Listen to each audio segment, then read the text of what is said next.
보도부 길보경 기자라고 합니다. 현재 그 49대 투게더 위더스 총학생회가 추진 중인 다양한 정책들이 있는데요. 근데 이런 건 어떤 방식으로 인수인계를 받으실 예정인가요? 근데 이게 다양한 활동이나 정책이 이렇게 워낙 많아서 총학생회에서 하는 것들이 이걸 일일이 나열해서 어떻게 하겠다라고 설명드리긴 어려울 것 같고요.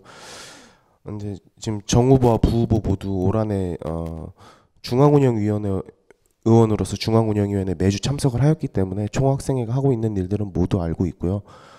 또 당선 이후에 좀 더 주의해야 될 점이나 좀 더 자세하게 알아야 될 점들은 당선 이후에 또 인수인계 받으면 될 것 같습니다. 홍문관 로비층에 있는 카페나무라든지 T동 4층 책걸상 교체 같은 일들은 이제 올 한해 총학생회가 한 일 중에 가장 학우들한테 와닿았던 정책들이라 생각하는데, 그런 부분들은 이제 저희가 더욱더 이제 학우들한테 와닿는 정책들을 더 다른 부분들까지 더 열심히 찾아내서 추진하도록 하겠습니다. 예. 다음 질문하겠습니다. 그 정책 자료집을 미리 봤더니 평균 기숙사에 대한 표가 있던데요. 근데 지금 현재 있는 기숙사는 아직 4인실밖에 없잖아요. 근데 그 2, 3인실 기숙사 가격은 신축 기숙사에 관한 비용인가요? 이건 제가 답변 드릴 건데요. 이 표에 있는 거는 이제 신축 기숙사비가 아닌 현재 있는 제1기숙사 납입료에 관한 내용입니다. 기숙사비가 한 학기에 52만 원으로 책정이 되어 있고, 그다음에 저희 정책 자료집에 나눠드린 그 표는 한 달 평균 기숙사 납입료라고 보시면 되는데요. 2인실, 3인실은 실제로 있지는 않지만 명목상 책정되어 있는 기숙사 납입료라고 보시면 됩니다. 이제 민자 기숙사가 아니고 학교 돈으로 건설한 만큼 학교가 기숙사를 운영함에 있어서 기숙사비로 충분히 운영이 될 수 있는 정도의 기숙사비를 책정하는 것은 저희도 맞다고 생각을 하는데요. 다만 학교가 불필요한 이득을 위해 좀 기숙사비를 높게 책정한다면 이에 대해 저희가 총학생회가 문제 제기를 할 것이고, 기숙사 문제 제기를 꼭 하겠습니다. 그리고 기숙사생들을 위해 일반 학우의 등록금에 부담이 갖게 하는 것은 저희가 반대하기 때문에 저희 다 같이 선보는 학우들의 등록금이 부담이 가지 않도록 최선을 다하도록 하겠습니다. 네, 다음 질문 드리겠습니다.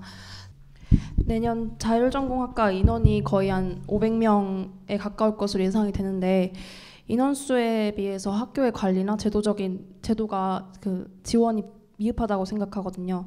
이러한 많은 수의 자율전공 학생들을 위한 정책은 없는 것인지, 또한 정원이 늘어나면서 자율전공과 다른 학생들, 다른 학과 간의 갈등, 그리고 자율전공 학생들의 전공 진입에 어려움을 겪는 것들에 대한 문제는 어떻게 해결하실 것인지.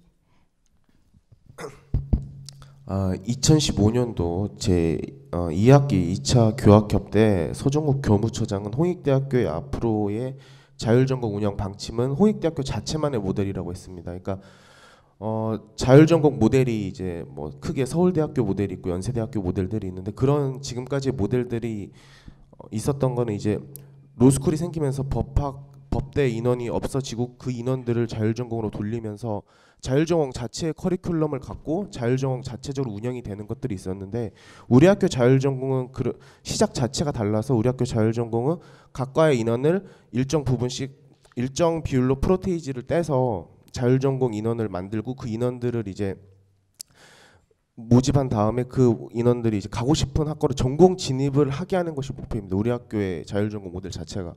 그러다 보니까 이제 좀 약간은 자율전공 자체만의 어떤 뭐 정책을 편다는 게 조금은 이상한 게, 자율전공 학생들이 와서 결국 우리 학교의 자율전공은 전공 진입을 목표로 하는 자율전공이라서, 그러니까 자율전공만의 다른 정책은 따로는 있진 않고요. 그런데 이제 저희가 이제 오히려 우려하는 것들은 자율전공 학생들이 대부분 이제 경영학과로 그 인원이 몰리다 보니까 소수과의 존폐 위기가 오히려 더 걱정이라서, 만약에 자율전공을 하게 되면 다른 학교, 연세대학교 같은 경우에 보니까 자율전공 그 다른 학교들 자율전공도 대부분 경영학과로 혹은 경제학과로 이제 학과 진입을 하다 보니까 너무 그쪽 인원만 방대해지다 보니까 그 인원 비율을 둬가지고 전공 진입을 막게 하는 방법들이 있더라고요. 그래서 그런 방법들을 이제 학교하고 얘기를 해서 소수과의 존폐 문제를 좀 해결하려고 하고 있고요.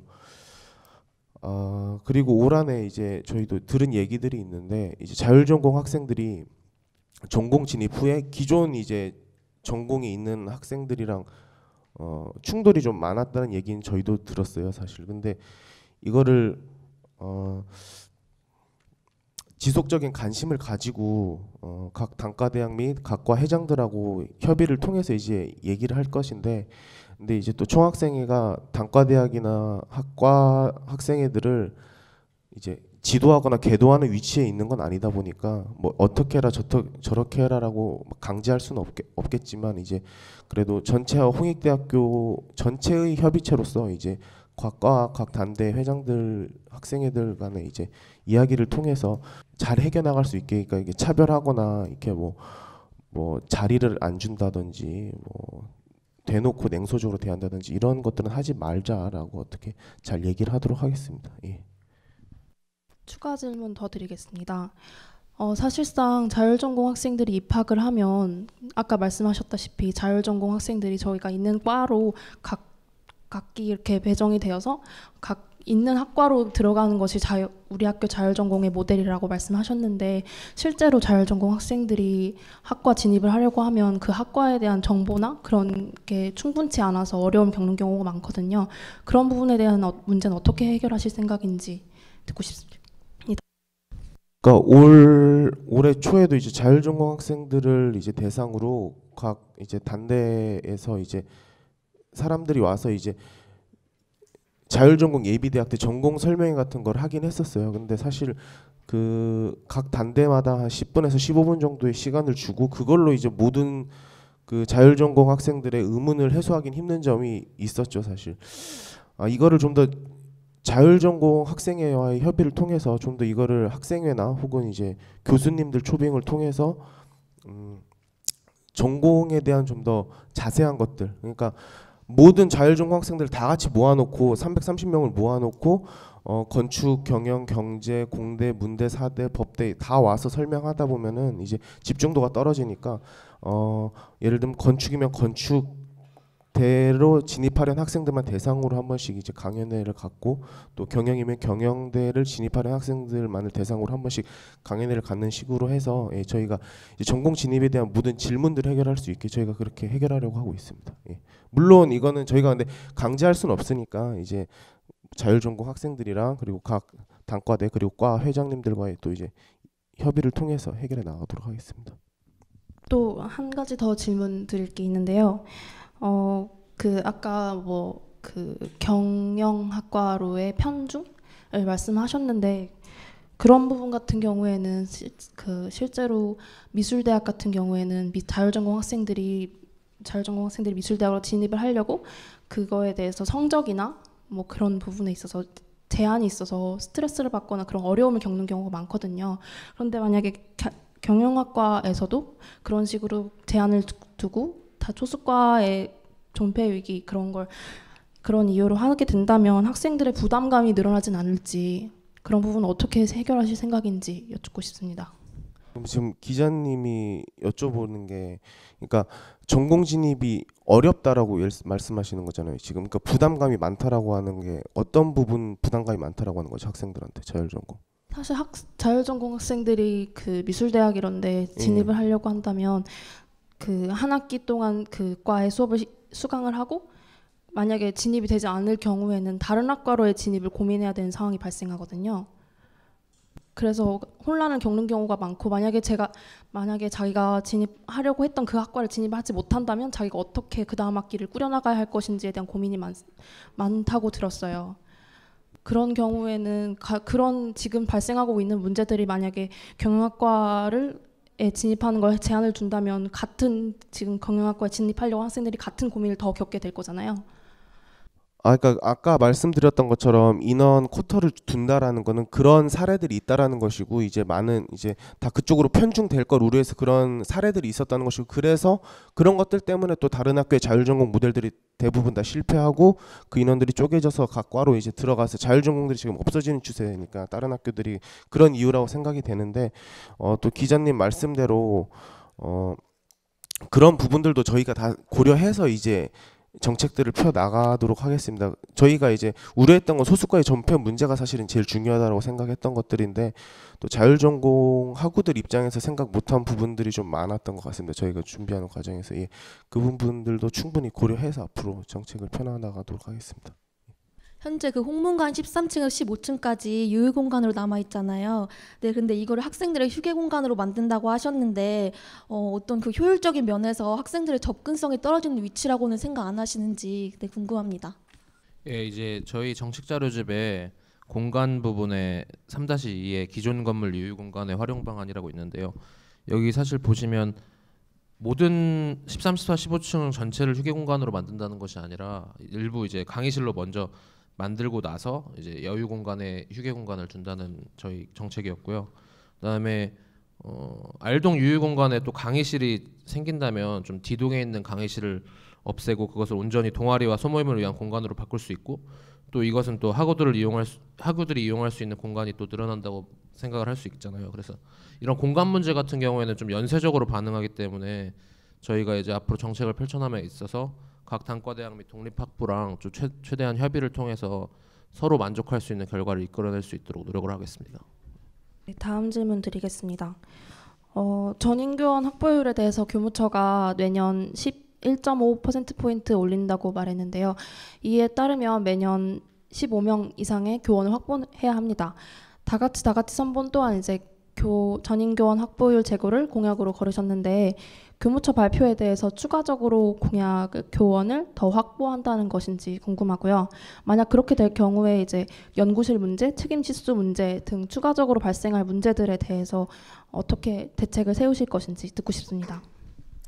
일단 지금 학교에서 1.5%씩 견임교원 확보율 올리겠다라고 하는데 그러면 1년에 15명씩 추가적으로 교원을 채용한다는 뜻이 되겠죠. 근데 이게 사실 굉장히 이게 인원이 부족한 인원입니다. 지금 저희가 1인당 이제 전임교원 1인당 학생 수가 저희가 32.3명인데 법정 1인당 그 법정으로 돼 있는 전임교원 1인당 학생 수가 21명이고요. 그러니까 사실 근데 또 그 21명을 채우는 사립학교는 사실 지금 현재로서는 성균관대학교밖에 없고요. 그에 근접한 학교들이 이제 연세대, 고려대, 이화여대 정도가 될 것 같습니다.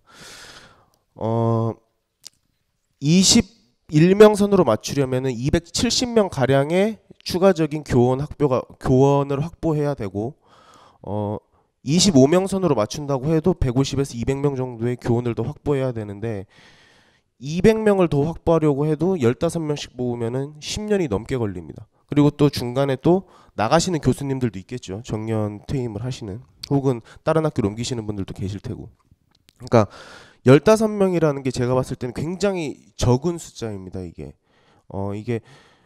저희가 이제 교육의 질을 높이려면은 일단 문제가 교원 수가 그래도 확실히 확보가 돼야 되는데 지금 그래서 15명 너무 부족하다는 게 저희 입장이고요. 그거를 숫자를 좀 더 늘려달라고 얘기할 생각입니다.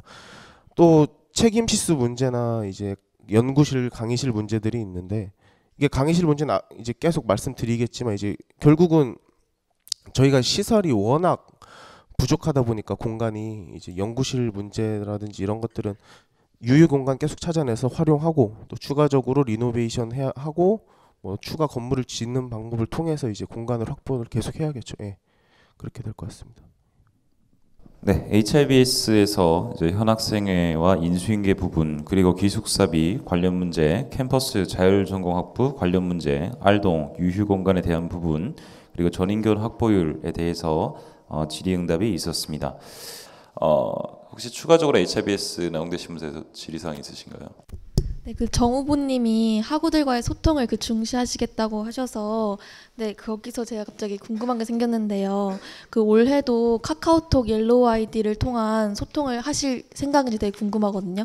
그리고 그게 그 업무 시간이 어떻게 되는지 관리자를 어떻게 두실 건지 그런 게 좀 궁금해요. 총학생회가 이제 옐로우 아이디를 통해서 소통한 건 굉장히 큰 이제 좋은 방법이었다 생각하고요.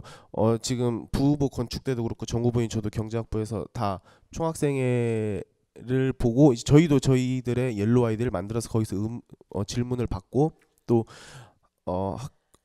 학관의 행사들을 홍보하고 했었습니다. 예. 내년에도 물론 옐로우 아이디는 사용할 예정이고요.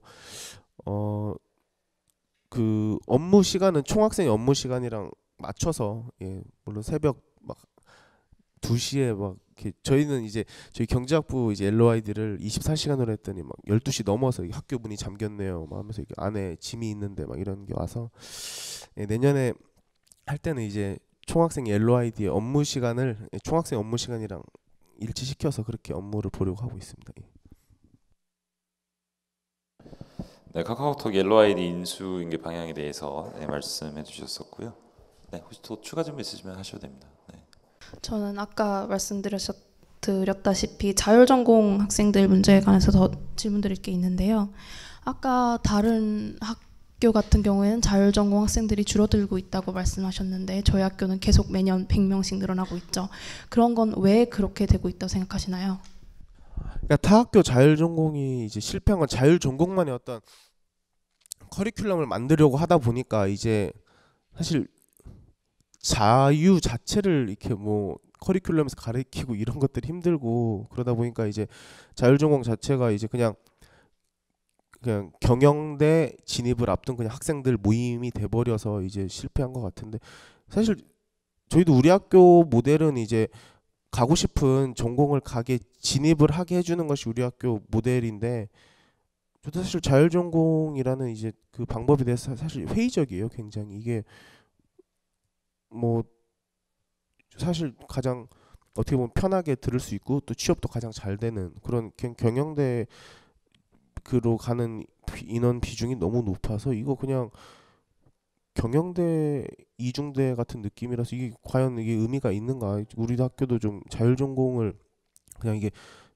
등록금이 비싸니까 어차피 경영대로 갈 학생들이면은 100만 원씩 이제 더 내야 되니까 한 학기당. 그냥 이거는 학교가 왜 이런 의도를 가지고 하는지는 저도 정확히 모르겠는데 어쨌든 저 자율전공에 대해서 회의적입니다, 사실. 이유 없이 이렇게 늘리는 거에 대해서 어쨌든 계속해서 질문을 할 것들이고요. 제가 생각하기에는 자율전공이라는 게 다른 과에 대해서 어떤 차별성을 가진다면 우리가 들을 수 있는 여러 가지 과목들을 수강을 하면서 여러 가지 전공들을 융합하는 그런 커리큘럼을 통해서 새로운 전공을 창출해내고 그런 부분들이 아마 자율전공의 진짜 의미라고 생각을 합니다. 그런데 그런 거에 비해서 사실상 아까 후보자님께서 말씀하셨듯이 저희 학교는 그냥 있는 과들을 그냥 들어가는 정도에 불과하고요. 사실 그런 의미에서 본다면 진짜 자율전공의 의미는 자유롭게 수업을 듣는 게 아니라 자유롭게 전공을 하고 새로운 학업적인 그런 부분들을 개발해낼 수 있는 게 진짜 자율전공의 의미가 발화되는 부분이라고 생각하는데 그런 부분에 대해서는 좀 생각을 좀 해봐야 될 것 같습니다. 그리고 사실 학교에는 되게 자원이 한정되어 있죠. 배정된 자원 한정되어 있는데 그 자원들이 그 자율전공 학생들이 들어가면 이제 학교에 그 각 과에서는 어떻게 자율전공이 들어올지 예상할 수 없기 때문에 학과 자원이나 이런 것들이 충분히 배정되지 못하고 항상 각 과에서 그런 거에 어려움을 겪고 있거든요. 그런 부분은 어떻게 해결하실 건가요? 그러니까 사실 그것들이 자율전공의 가장 큰 문제라고 생각해요. 일단 뭐 실기실은 한정돼 있는데 그 실기실에 자율전공 학생들이 들어왔을 때 뭐 강의실은 돼 있고 뭐 학습실은 한정돼 있는데 그 공간에 자율전공 학생들이 왔을 때 당연히 반감이 있을 수밖에 없겠죠. 한정된 자리를 좁게 써야 되니까 공간들을. 이 문제들이 그래서 일단 자율전공 자체에 대해서 굉장히 회의적인 게 이런 부분들인데 저희도 이게 이 학생들 어디로 갈 수가 없으니까 미리 이 학생들을 위한 어떤 공간이라든지 자원을 분배할 수가 없죠, 사실 지금.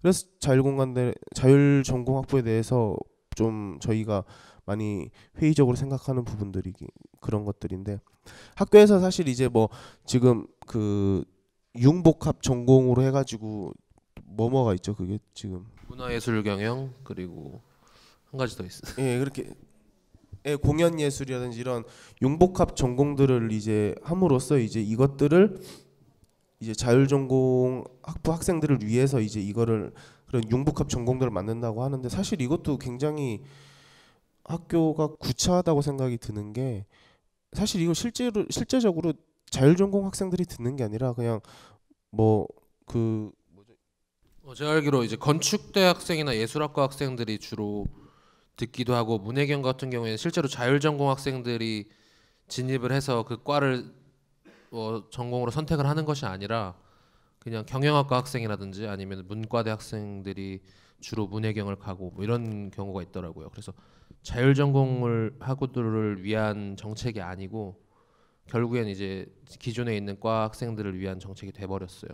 그래가지고 이런 문제들을 개선하기 위해서 일단 지금의 홍익대학교 모델 자체가 제가 봤을 때 굉장히 이게 잘못된 방법이라고 생각을 하고 있어서 이거에 대해서 확실히 학교가 어떤 자율전공의 어떤 정의를 명확하게 내리지 않은 상태에서 지금처럼 이렇게 계속해서 자율전공 인원 모집하는 것에 대해서 반대할 것입니다. 예, 저희는. 네, 그 캠퍼스 자율전공 학부 관련해서 그 얘기가 좀 많이 나오는 것 같은데 그 중앙선거관리위원장으로서 곧 잠깐 의사진행 반응 잠깐 들어가겠습니다. 그 자율전공 관련해서 현재 청취하고 계신 그 학우분들 위해서 간단하게 설명을 드리면 캠퍼스 자율전공학부는 이제 2008년도까지 공과대학 자율전공학부 50명으로 출발을 해서 현재 400명 규모로 인원이 굉장히 비대하게 커진 시점에 와 있습니다. 근데 이게 문제가 그 이제 캠퍼스 자율전공학부의 경우 학과 진입을 하기 전까지는 449만 2천 원의 등록금을 내다가 그 건축대, 미술대, 공과대를 제외한 나머지 단과대에 진입을 하게 될 경우에는 342만 4천 원으로 등록금이 줄어들게 됩니다. 그런데 이것이 이제 문제가 이제 지금 여기 기자분들이나 아니면 이제 후보자님 말씀해 주신 게 뭐냐면 지금 이제 이렇게 사실상 어떤 융복합 개념으로 좀 가줘서 그 캠퍼스 자율전공학부가 조금 더 탄력을 받을 수 있는 부분이 되어야 되는데 대부분이 이제 경영학과나 또는 이제 미술대학에 있는 그 디자인 학부 중에 시각 디자인 전공 또는 산업 디자인 전공 쪽으로 편중돼서 인원이 몰리다 보니까 이 부분에 있어서 어떤 하드웨어적인 부분은 굉장히 많이 커졌는데 소프트웨어적인 부분은 굉장히 좀 지금 제대로 이루어져 있지 않은 실질적으로 학과 진입의 약 70%가 경영학과로 학과 진입을 하고 있습니다. 그래서 이 부분에 대해서 이제 아무래도 질문이 좀 많은 부분이 있는 것 같고요. 또 이제 지금 다 같이 선보의 이제 후보자분들께서는 이 부분에 대해서 그 캠퍼스 자율전공 학부 이 시스템 자체에 대해서 굉장히 좀 회의적이다. 예, 그렇게 좀 방향을 보고 계신 것 같습니다. 네, 혹시 또 추가 질문 있으신가요? 네, 저 복지 부분에 있어서 한 가지만 더 질문을 드릴게요. 학생 식당 개선에 대해서 모니터링 제도 지속적으로 해서 학생 학우들이 더 맛있는 식사를 할 수 있도록 하겠다 하셨는데 올해에도 사실 모니터링 제도가 운영이 됐었죠. 그런데 처음에 그 학생 식당이 새롭게 리모델링 되고 나서 굉장히 호응이 뜨거웠는데 남문관 식당이 더 인기를 끌면서 학생 식당이 더 약간 안 좋아지는 그런 결과를 낳았습니다. 사실 모니터링 제도는 올해에도 했었는데 다른 해결 방안은 없으신지? 이 문제들이 기본적으로는 일단은 외부 업체와의 계약을 통해서 하다 보니까 회사가 바뀌지 않는 이상은 사실 근본적인 해결은 힘들어요. 근데 이제 내년도 7월에 이제 여기 홍아지트 계약 기간이 완료가 되니까 그 전에 이제 뭐 학생 식당으로 유명한 학교들이 있잖아요. 뭐 대표적으로 외대나 세종대나 뭐 이런 학생 식당들 이제 그런 학생 식당들은 어떻게 운영이 되는 건지 어떻게 막 1,000원으로 막 그런 식사가 나올 것이며 어떻게 그렇게 운영이 되는 건지에 대해서 저희들이 한번 조사를 해보고 저희도 뭐 그렇게 학생들이 만족할 수 있는 학생 그 식사를 할 수 있도록 저희들이 할 생각입니다. 그러니까 결국은 모니터링을 해서 하는 거는 이제 뭐 짜다, 뭐 싱겁다 이 정도 얘기밖에 할 수가 없고 뭐 좀 반찬 이게 조금 부실했다라는 얘기밖에 할 수가 없고 사실은 계약이 결국은 완료되고 회사가 바뀌어야 되는데 업체가 내년도 7월에 업체가 바뀌니까 그때는 꼭 학생들이 만족할 수 있는 업체와 계약을 할 수 있도록 이제 저희가 신경을 쓰겠다라는 것입니다. 예. 해주시면 되겠습니다. 네, 그 24시간 개방 문제에 관해서 좀 여쭤보고 싶은데 지금 같은 경우에는 학생회관으로 예를 들면 경비 아저씨 분께서 이제 11시 즈음이 되면 이제 동아리방들 다 돌아다니면서 뭐 이상이 없나라고 확인을 하시는데 24시간 개방이 만약에 현실화될 경우 이제 그럴 수는 없잖아요, 사실. 그럴 경우 뭐 성문제라든지 화재라든지 음주로 인한 문제들 24시간 개방이 현실화되면 이걸 어떻게 해결하실 건지 여쭤보겠습니다. 이 문제들이 사실은 이제 그치 뭐 음주 문제 또는 아니 가장 무서운 거는 사실은 성폭력 문제가 가장 위험한 건데 사실 그것 때문에 24시간이 이제 개방이 안 됐으니까 사실은 성폭력 문제가 제일 심각한데 이제 그 문제들은 이제 저희가 이제 그러니까 학교에서 24시간 이제 스마트키 시스템을 설치를 해서 이제 해서 이걸로 이제 학생들이 출입을 알아내겠다. 그리고 이제 24시간 스마트키 시스템이 완비가 되었으니 경비 아저씨들은 이제 또 필요가 없는 게 아니냐. 시스템이 있으면 이제 그만큼 그 시스템화 됐으니까 사람을 줄이겠다라고 이제 학교에서는 얘기를 하고 있는데 그러니까 24시간 개방이 되면은 밤에 사람이 다니니까 사람 경비 아저씨들이 많으면 더 많아져야 되지 더 줄이면 안 된다라고 생각하고 있어요. 근데 학교에서는 24시간 개방을 하면은 시스템이 완비가 됐으니 그러면 사람을 줄이자. 우리는 이제 이거를 막겠다는 거죠. 그리고 이제 출입은 이제 누가 들어왔다 나갔다가 이제 알 수가 있으니까 이제 순찰을 좀 더 하는 방향으로 해서 이거를 해결해 나가겠다는 거죠. 사실 100% 성폭력 사건을 막을 수는 없어요. 사실 어떠한 시스템을 통해서도 24시간 개방을 위한 어떠한 제도도 100% 방어할 수는 없다고 생각해요. 하지만 최소한 이제 순찰을 통해서 일단 출입 자체는 이제 알 수가 있으니까 우리가 순찰을 통해서 이제 그걸 해결해 나가고 인력 감축 자체를 막아서 그 인력들이 순찰을 돌게 하는 그런 방향으로 저희가 생각하고 있습니다. 예. 네, 또 한 가지 질문 드리겠습니다. 그 수강 신청 관련된 문제인데 학사지원팀에서 제가 취재를 해본 결과 가장 수요를 파악하기 쉬운 방법은 담아두기입니다. 근데 담아두기 비율이 50%가 안 되기 때문에 그 막상 강의를 개설했을 경우 이제 학우들이 수강 신청 실패한다던가 뭐 이런 문제가 발생을 하는 것이죠. 혹시 그래서 이런 학우들의 담아두기 수요를 늘린다던가 아니면 학교가 좀 더 수요를 예측하기 쉽도록 할 수 있는 방안을 고민하고 계신지 여쭤보고 싶습니다.